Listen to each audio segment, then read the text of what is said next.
बस तवज्जो है आप लोगों की। मैं एक बात बताऊं, सारे लोग हुसैनी हैं। कोई ऐसा बंदा बैठा है यहां जो हुसैनी नहीं है? सारे लोग हुसैनी हैं। जितने हुसैनी हाथ उठा के जरा बता दे। सुभान अल्लाह, अल्लाह सलामत रखे। मिंबर वाले लोग मुस्तस्ना रहेंगे मेरी गुफ्तगू से। ये मैं क्योंकि आपसे क्या बात करनी, मैंने तो खुद आप लोगों से सीखा है। बात हाजी से मुझे करनी, तवज्जो करें जरा मेहरबानी। सब हुसैनी है। और एक बात आपसे, हजरत सैयदा फातिमा ज़हरा रज़ी अल्लाह तआला अन्हा, आपकी शहजादी हजरत सैयदा ज़ैनब रज़ी अल्लाह तआला वापस तशरीफ ले आई करबला से वापसी के बाद। मैं बात करने लगा हूं, जरा बेटे आवाज बंद कर, बहुत तवज्जो से मेरी बात सुनना। घर तशरीफ ले आई, लेकिन करबला से वापसी के बाद बीमार हो गई, तबीयत बहुत ज्यादा खराब हुई। एक दिन शोहर कहने लगे चलो तबीब से तुम्हारी दवा ले आए। हजरत ज़ैनब ने क्या जवाब दिया जानते हो? कहने लगी नहीं, मैं जाऊंगी तो तबीब मर्ज चेक करेगा। कहा हाँ। कहने लगी मैं फातिमा की बेटी, मैं तबीब को हाथ नहीं दिखाऊंगी। कहने लगे इजाजत दी है, शरीयत ने रुखसत दी है इतनी कि जरूरत के मुताबिक डॉक्टर को मरीज अपना हाथ जिस्म दिखा सकता है, ये इजाजत रुखसत है। ज़ैनब चलो। कहने लगे नहीं, मैं फातिमा की बेटी हूं, मर सकती हूं लेकिन बेपर्दगी को करीब नहीं आने दे सकती। पूरी जिंदगी गुजर गई उनके नाम पे खिचड़े खाते खाते, उनके नाम के लंगर लूटते लूटते। जरा दिल पे हाथ रख के बता कि आए दिन की खबरें तेरे कलेजे को झिझोड़ती नहीं है?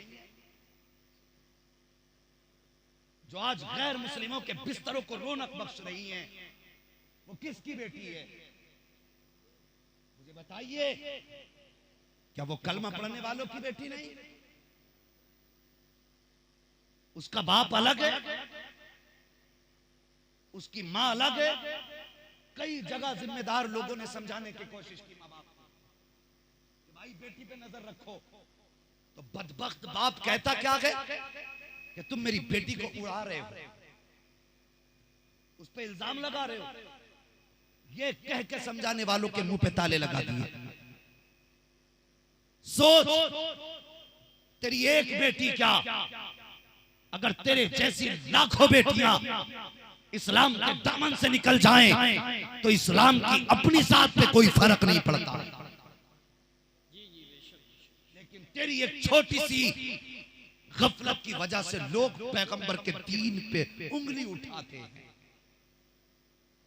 ये कलमा पढ़ने वाले की बेटी है, कोई फोटो खींच रहा हाथ पकड़ के, कोई बाहों में लेके, और तुझे गैरत नहीं आई? तुझे फिक्र है तो एमबीबीएस बनाने की फिक्र है, तुझे फिक्र है तो डॉक्टर बनाने की फिक्र है। नहीं, मुझे अपनी बेटी पे बड़ा एतमाद है, वो मेरी गर्दन को शर्म से नहीं झुकाएगी। और ये एतमाद लेके डूब गए तुम्हें, ये भरोसों ने बर्बाद कर दिया तुम्हें। तुम्हारी ही वो बेटी आ गए जो आज गैर मुस्लिमों के बिस्तर पे लेटी है। तुम कहते थे भरोसा गैर पर, ये तेरे घर से चली गई, फिर तुम मुंह छुपाता फिर रहा है। और यार मैं कहता हूँ ऐसी डिग्री को किधर लेके जाओगे जो तुम्हें ना कब्र का मुंह दिखाने का छोड़े, ना हश्र में मुंह दिखाने का छोड़े। और फाड़ दो ऐसी डिग्रियां जो हमसे आबरू छीन ले। वो कुरान दे दो इनके हाथ में जो दुनिया में भी इज्जत बख्श दे, आखिरत में भी इज्जत बख्श। बेशक बेशक, सुभान अल्लाह सुभान अल्लाह। हक शर्म नहीं आती? एमबीबीएस कराएगा, डिग्री कराएगा। हम तालीम के मुनकिर नहीं, हम तालीम के मुनकिर नहीं है, मगर एक बात तुमसे कह के जाएंगे, तुमने 10-10 माला बिल्डिंगें बना ली, हर कोने में तुमने एसी लगा लिया, तुमने 10-10 लाख के होटल बनाए हैं, 1-1 करोड़ के तुमने होटल और प्लाजे बनाए। क्या तुम में से किसी ने इतना काम किया कि एक लड़कियों के लिए इंटर कॉलेज बना के कौम को दे देता? क्या बात है। हमारे पास दौलत है मगर दिखाने के लिए, हमारे पास पैसा है मगर अपने भाई को नीचा करने के लिए। क्या तुम इतने का ही गुजरे हो जो तुम बेटियों की तालीम के लिए एक अलग स्कूल ना बना सके? तेरे दामन में है किस लालो जवाहर की कमी, तू किसी और के दामन की तरफ क्यों देखे? तुझे क्या ना दिया मुस्तफा ने?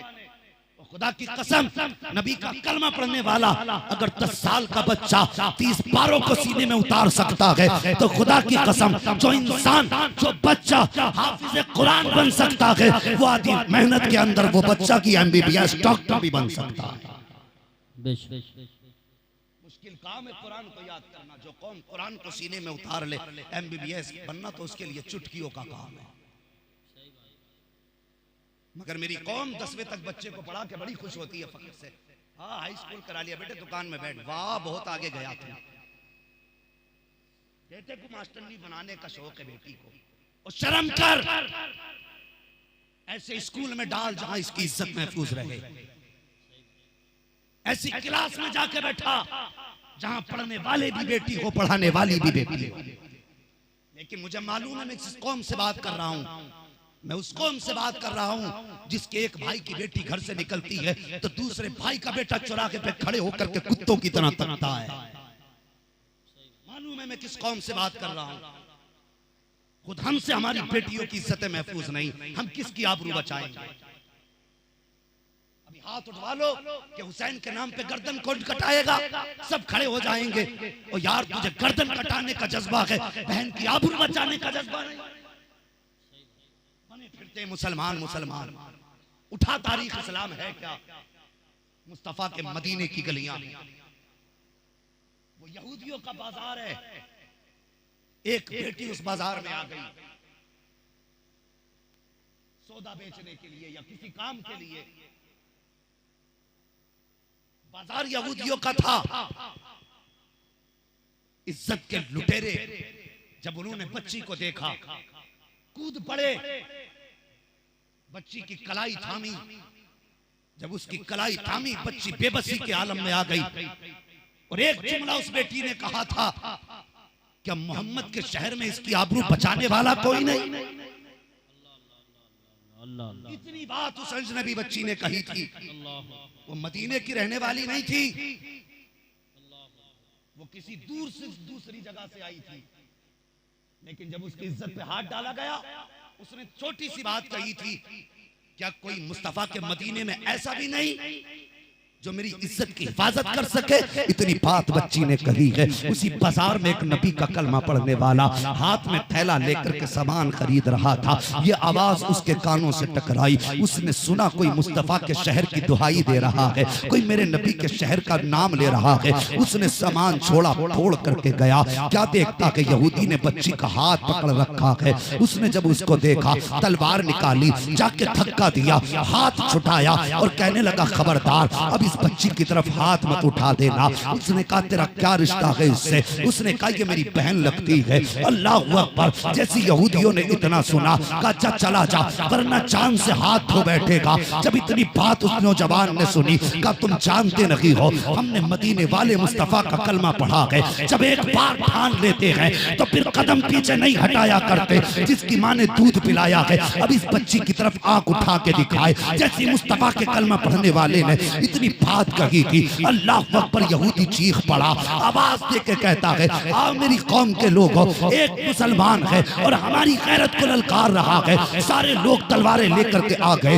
एक मर्द मुजाहिद के सामने सैकड़ों तलवारें खड़ी थी, लेकिन ये मर्द मुजाहिद गर्दन झुकाने को तैयार न था। अल्लाह अकबर, सैकड़ों तलवारें आई हैं। एक यहूदी आगे बढ़ा, बच्ची की आबरू लूटने के लिए मुस्तफा के शेर ने तलवार चलाई, सरतन से जुदा कर दिया। उसके बाद सारे यहूदी टूट पड़े। नबी का कलमा पढ़ने वाला सैकड़ों के बीच में तलवार चला रहा है। तलवार चलाते चलाते सुबह से दोपहर का वक्त आ गया है। तलवार चलती रही, दुश्मन कटते रहे, पीछे हटते रहे, लेकिन एक आदमी कितनी तलवार चला देता, कब तक मुकाबला करता? आखिर वो वक्त भी आया कि बाजू थक से गए हैं, तलवार थमने लगी है। जब बच्ची ने ये देखा कि मेरे भाई के बाजू थक गए हैं, तलवार रुकने लगी है, अगर ये तलवार रुक गई तो मेरी आबरू आबरू लुट जाएगी, ये तलवार लुट गई तो फिर मैं मुंह दिखाने की नहीं रह जाऊंगी। बच्ची ने जब कोई रास्ता न देखा उसने जमीन पे सर रख दिया और रो के कहा था, या अल्लाह तुझको तेरे महबूब का वास्ता है,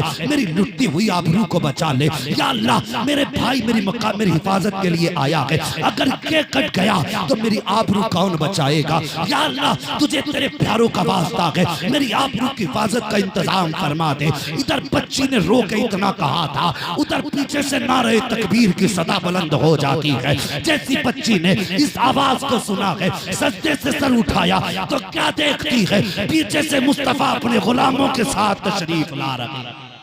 नारे तकबीर, नारे रिसालत, नारे गौसियत, मसलके आला हजरत मुफ्ती हम्माद रजा साहिब किबला, उलमाए अहले सुन्नत। सुभान अल्लाह, अल्लाहु अकबर। वल्लाह वो सुन लेंगे, फरियाद का पहुंचेंगे। इतना भी तो हो कोई जो आग करे दिल से। आज बंदा कहता है ये आग मेरे घर में थोड़ी लगी है, मैं बचाऊं, ये तो पड़ोसी के घर में आग लगी है। अगर तुम यही सोचते रहे ना तो एक दिन एक एक करके पूरा शहर जल जाए। और अब ये उम्मीद मत करना तुम्हें बचाने के लिए जिब्रील उतरेंगे। इन्नल्लाह ला युगय्यिरु मा बिकौमिन हत्ता युगय्यिरु मा बिअनफुसिहिम। और अपने आप को बदलने का इरादा खुद करो, तब अल्लाह की तरफ से मदद आएगी। बद्र में मदद बाद में आई है, मुस्तफा 313 लेके पहले उतरे 313 हजारों के मुकाबले में सजदे में सर रख दिया और बड़े तारीख साल जुमले कहे थे, सबको याद होंगे। कहा था, या अल्लाह मेरी पूरी जिंदगी की कमाई लेके आ गया हूं बद्र के मैदान में, अगर ये मिट गए तो फिर कयामत तक कोई तेरा नाम लेने वाला नहीं, कोई जमीन पर वहदानियत का झंडा गाड़ने वाला नहीं होगा। या अल्लाह इन 313 की हिफाजत फरमा। फिर क्या हुआ था, सबसे पहले जिब्रील आए, 2000 फरिश्ते साथ आए, ठंडा झोंका आया। आका कहते कौन? का जिब्रील। कहा कैसे आए? का 2000 फरिश्ते लेके आए। मीकाईल आए, इसराफील आए, अपने अपने साथ फरिश्ते लेकर के आए। 5000 फरिश्ते आए मदद के लिए और आ गए हजरत इजराइल भी। इन्हें तो जानते ही होंगे, हजरत इजराइल मलकुल मौत। इंशाअल्लाह सबकी मुलाकात होगी, जल्दबाजी ना करना। मलकुल मौत आ गए। कौन आया? मलकुल मौत। तुम क्यों आए? तुम क्यों आए? मुस्कुराए, कहने लगे हुजूर ये तीनों फरिश्ते आपकी तरफ आए हैं और मैं आपके दुश्मनों की तरफ आया हूं।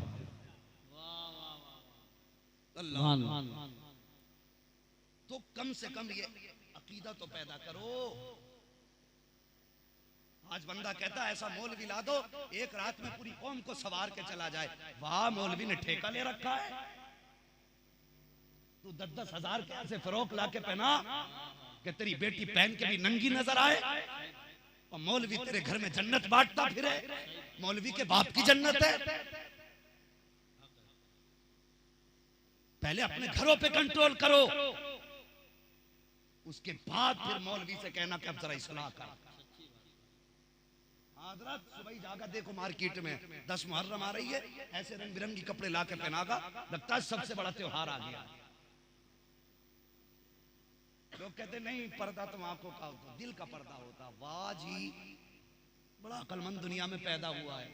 ये उलमा बैठे, इनसे पूछो हर दौर में, जिस दौर में जो नबी पैदा होता है, सारे जमाने से ज्यादा अल्लाह उसको अक्ल अता फरमाता है। यही है कि नहीं? अपने दौर के सारे लोगों को जितनी अक्ल होती है तन्हा उस वक्त के अल्लाह नबी को अक्ल अता फरमाता है। और फिर मेरे नबी तो सैयदुल अंबिया, मेरे नबी को अल्लाह ने कितनी अक्ल अता फरमाई होगी, सोच सकते हम? कयास से भी परे है, सोच ही नहीं सकते। जब उन्होंने कह दिया ए ईमान वालों अपनी नजरों को नीचा रखो, तो फिर तू दिल किधर लिए घूम रहा है? गैरत ही खत्म हो गई, बाप ला रहा है कपड़े नंगी करके बेटियां बैठा दी बाजारों में, तमाशों में लेके जा रहे। नहीं, ये तेरा तरीका नहीं था।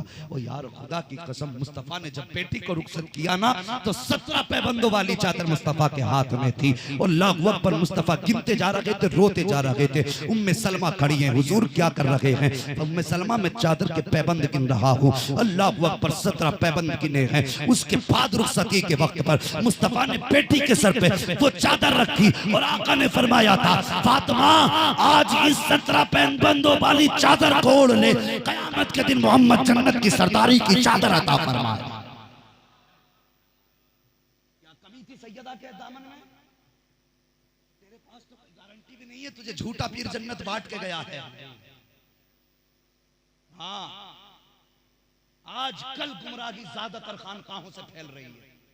मुझे डर नहीं लगता, जबान कट जाए या गर्दन कटे, मौत एक बार आनी है। और मेहरबानी करो उसी खानका में जाकर के बैठो जो खानका बरेली से ताल्लुक रखती हो। सुभान अल्लाह। हमने बड़े अच्छों को देख लिया रोटी सेकने के चक्कर में, तुम भी आ जाओ, तुम भी आ जाओ। ये पीर भी डूबेगा, इसे कौम को भी लेके डूबेगा। मैं गलत नहीं कहता हूं, मैं अक्सर कहता हूं कि कुछ पीर ऐसे हैं जो मुरीदों की वजह से दोज़ख में जाएंगे, और कुछ मुरीद ऐसे हैं जो पीरों की वजह से दोज़ख में जाएंगे। कुर्बानी तो सब करते हैं ना जिन पे वाजिब है, करते नहीं करते भाई, नाराज हो गए क्या? घर जाके जो चाहो करना, लेकिन नाराज मत हो। सब कुर्बानी करते हैं तो बड़ा छान फटक के बकरे का कान किधर है, सींग किधर है, क्यों? मार्केट में बहुत खराब ना हो जाए। के चौराहे पे बांधता, पप्पू को भी दिखाओ, जुम्मन को भी, बब्बन को भी, सबको दिखा दो। इतना मोटा बकरा लाया, 4 लोगों को दिखाने के लिए तो बकरा चुरा के पिला के बांध रहा है। अच्छी देखभाल के लाया, महंगी कीमत का लाया। और यार ये एक दिन की कुर्बानी के लिए है। क़यामत के दिन तो अव्वलीन भी होंगे, आखरीन भी होंगे, अच्छे भी होंगे, बुरे भी होंगे, पारसा भी होंगे, बदकार भी होंगे। पूरी कौम वहाँ पे, हर नबी की उम्मत मौजूद होगी। और यार वहाँ के लिए कुछ सोचा कि अगर हुक्म होगा, आओ अपने अपने इमामों का दामन थामो, अपने अपने अपने अपने मुर्शिद का दामन पकड़ के चलो। तो सोच तो सही, तो जिसका दामन पकड़ रहा है, कहीं वो पहले से तो रगड़ा नहीं लग रहा था उसका, कहीं वो पहले से तो नहीं पिटाई हो रही थी। कितने लोग ऐसे कि नहीं जी, हमारे दामन में आ गए तो किसी के दामन की जरूरत नहीं है, सिर्फ पीर पीर करते रहो, बाकी किसी चीज की जरूरत नहीं है। अल्लाह अकबर साहिब, खैर हो इस कौम की, खैर हो इस कौम के साथ। जरा गौर करो आजकल के पीर कैसे हैं, दिल पे नजर कम रखते हैं, जेब पे नजर जरा कुछ ज्यादा रखते हैं। सोना भी उसी मुरीद के घर है, पीर को जाके जहां पे गद्दे मोटे हों, हाँ, जहां नजराना लिफाफा भारी हो, वहीं जाके सोगा। मैंने पीर को खुद देखा, अक्सर जलसों में पीरों से मुलाकात होती है, अल्लाह का शुक्र है मुलाकात होती रहती है, मगर ये मतलब नहीं है कि हम सबके आगे झुकते हैं। बस अपना तो एक उसूल है कि सौदा एक के हाथ में हाथ दे के किया अपना। और वह पीर बड़ी छान फटक के लिया था हमने, उसकी सुबह भी देखी थी, उसकी शाम भी देखी थी, तब जाके हमने उसको अपनी जान का मालिक बनाया था, तब जाके उसके हाथ में हाथ दिया था। तो गरीब मुरीद आ गए, हजरत जी आप पहले भी आए थे, और मैं देख रहा था उसके पैर में टूटी चप्पल।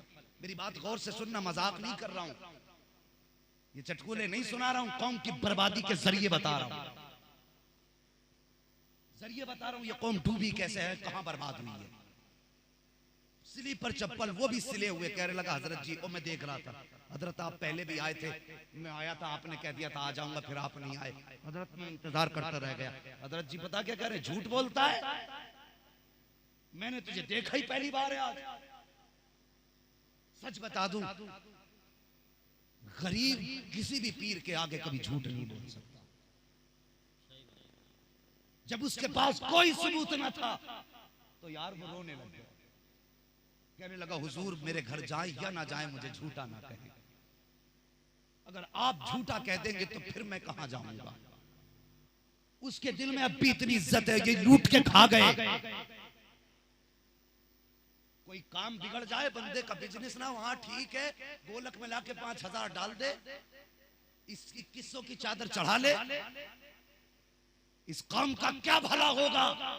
जिस कौम के मदरसे के अंदर बच्चे एक एक वक्त के खाने में 3-3 वक्त गुजारते हों, जिस कौम के मदरसों के अंदर दाल तौल करके बनाई जाती हो तलबा के लिए, जिस मदरसे के अंदर बच्चों को खिलाने से पहले बांट के दिया जाता हो कि अगर इससे ज्यादा रोटी मिली तो कम पड़ जाएगी, इससे ज्यादा चावल लिए तो कम पड़ जाएंगे, वो कौम खाक तरक्की करेगी जिस कौम के नबी के घर के अंदर कुरान के पढ़ने वाले नाप के खाना खाएं और मजारों पे अलिल्ले तलल्ले लुटाया जाए। तुम कैसे मसला के आला हजरत वाले हो? उठाओ बरेली की तारीख, पढ़ो आला हजरत को। एक मजार के ऊपर उस वक्त तक दूसरी चादर की इजाजत नहीं है जब तक वो चादर पोसीदा ना हो जाए, और तूने इतनी चादरों का ढेर लगा दिया जिसको वली की जरूरत नहीं है, ना वली को उसकी जरूरत है। और यार खुदा ने तौफीक दी थी तो पीर का हाथ चूमता, जेब में हाथ डालता,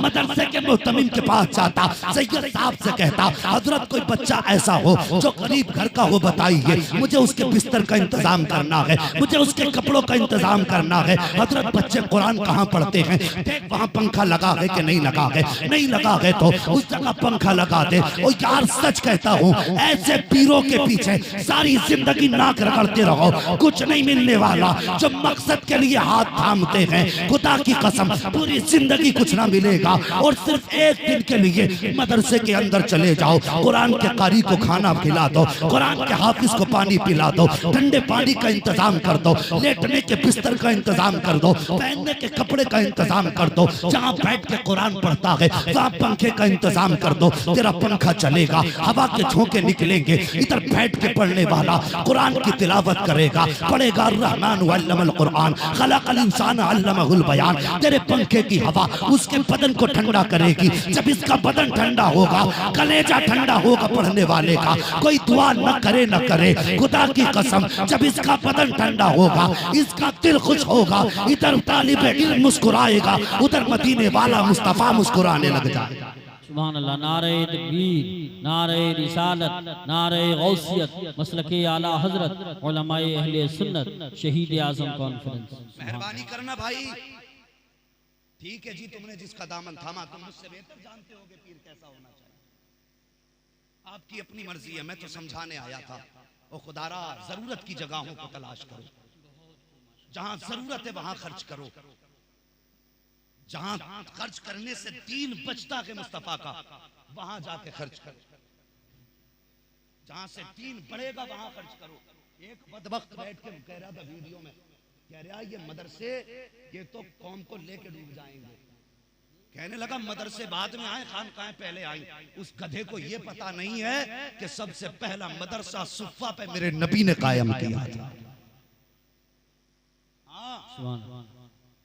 और तू तो पता नहीं था किधर, आलम अरवाह में भी था तो पता नहीं किस गटर में रखा गया था।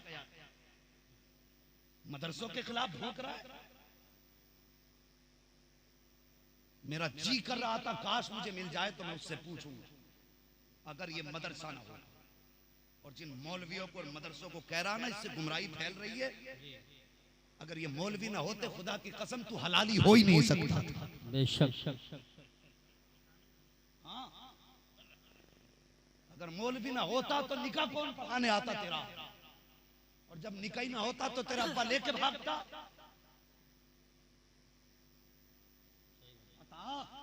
इन मदरसों से कहां जान छुड़ा के जाएगा? सबसे पहला मौलवी मेरा नबी है,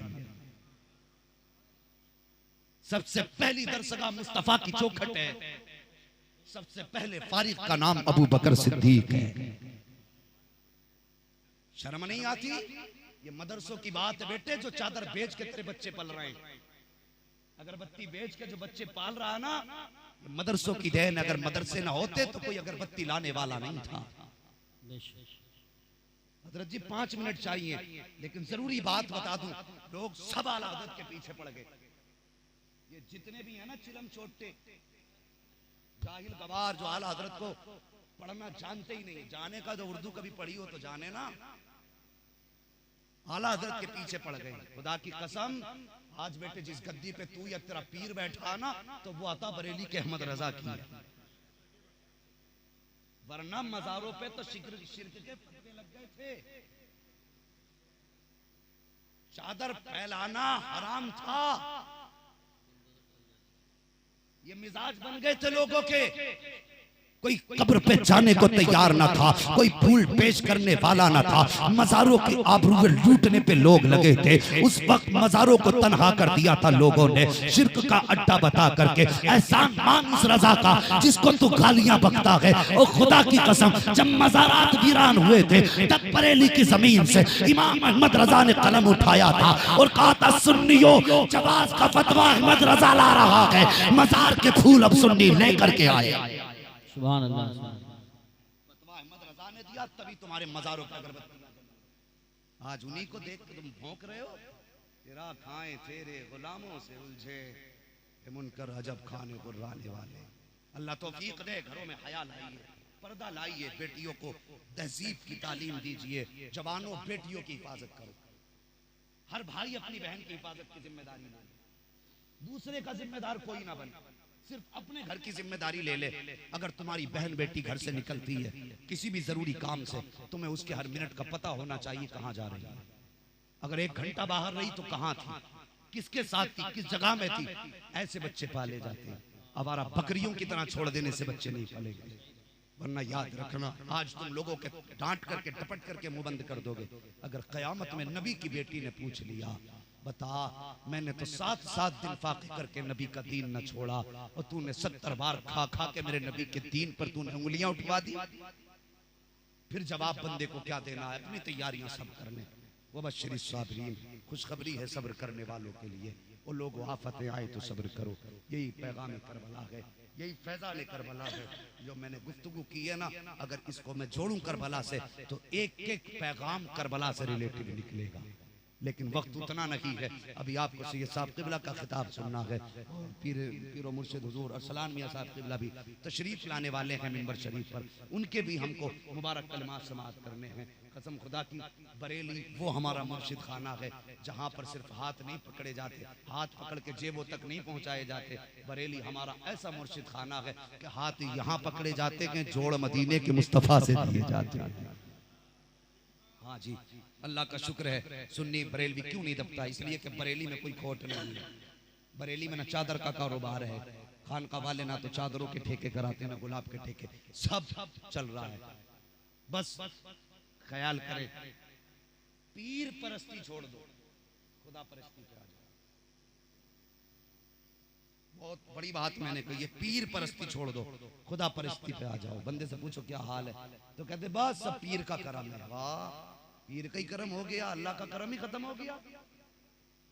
ये कहा करो पीर की दुआएं हैं, रब का करम है, ऐसे कहा करो। बहरहाल पीर परस्ती छोड़िए और रब परस्ती कीजिए, हक परस्ती कीजिए, रब की इबादत करो। पीर की फरमाबरदारी, रब की इबादत, ये जरूरी है। अल्लाह ताला मेरी गुफ्तगू पे पहले मुझे अमल की तौफीक रफीक नफ्स बख्शे और उसके बाद पूरी उम्मत मुस्लिमा को अमल खैर की तौफीक बख्शे। मेरी गुफ्तगू में आमदन सावन जो खताएं लफ्ज़ सरजद हुई हो, मौला करीम अपने हबीब के सदक़े में माफ़ फरमाए। सारे लोग मेरे साथ मिलकर कलमा शरीफ पढ़ लीजिए, ला इलाहा